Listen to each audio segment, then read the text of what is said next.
Halo semuanya, perkenalkan saya Siti Lestari dari SMA 23 Pacitan. Pada kesempatan kali ini saya akan meresensi buku Ikhlas Penuh Luka karya Boy Chandra yang terbit pada tahun 2025 tebal 304 halaman.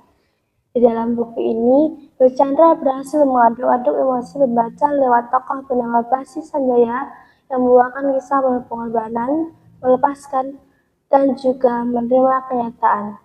Buku ini bukan sekadar cerita romansa biasa, melainkan kisah perjuangan seseorang ketika dipaksa menerima kenyataan pahit. Bukan hanya sekedar judul, Ikhlas Penuh Luka juga memiliki makna yang sangat mendalam. Ada alasan tersendiri mengapa kata ikhlas disandingkan dengan frasa penuh luka. Selama ini kita tahu bahwa ikhlas adalah merelakan beban. Melalui buku ini, penulis ingin menyampaikan bahwa ikhlas tidak semudah itu. Kita harus melatih fase-fase yang menyakitkan. Ikhlas bukan hanya semata melupakan masa lalu, merelakan apa yang sudah terjadi, dan bukan berarti kita tidak akan merasakan sakit lagi, melainkan ikhlas adalah bahan pendewasaan diri. Di buku ini kita diajak untuk masuk ke dalam suasana melankolis. Cerita yang terkesan menyedihkan justru menjadi daya tarik diri dalam buku ini.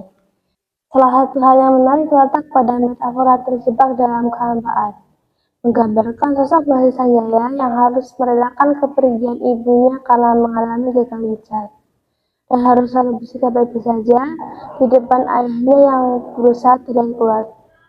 Bukan itu saja, ketika Basri mulai masa lebih baik, sang ayah justru meninggalkannya sendirian. Ada juga kutipan tentang hati yang terluka akan datangnya waktu yang tepat untuk sembuh, menggambarkan kesabaran dan penerimaan dalam menghadapi luka yang dialami. Kalimat itu mengajarkan bahwa wajar jika seseorang merasakan luka.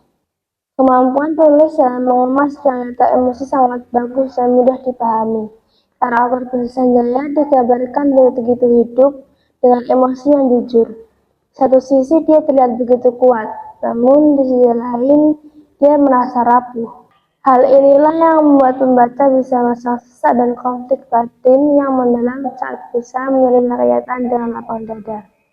Kekuatan terbesar dalam buku ini adalah validasi emosi yang jujur dalam menerima dan mengakui perasaan yang hadir dalam diri secara apa adanya, tanpa kepura-puraan dan tanpa menghakimi. Sekian dari saya, salam literasi.